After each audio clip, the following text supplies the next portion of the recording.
الخدمت فاونډیشن پېښور زه نیاز یودین الخدمت ډیزاستر منیجمنټ سیل انچارج دا چې کوم سیلاب راغلی دی کوم علاقې متاثره دي هغې نه مقصود آباد عیساقیل لړمه 1 لړمه 2 او ورسره چې کوم دیپوره ده هغه متاثره شوې ده دا ټایم هغې په خپل غمونو کې دي په خپل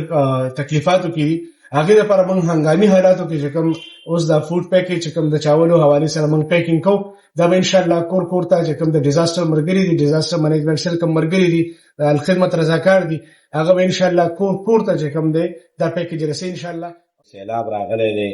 زمونږه دا علاقه د سیلاب نه متاثره شوې ده د الخدمت فاونډیشن رضاکار د ډیزاستر ملګري انچارج هغې لګیا دي په دې خلکو په کورونو کې اوبه ولاړې دي د خلکو کورونو ته اوبه ننوتې دي د خلکو چولې بندې دي د خلکو نغري اوران دي.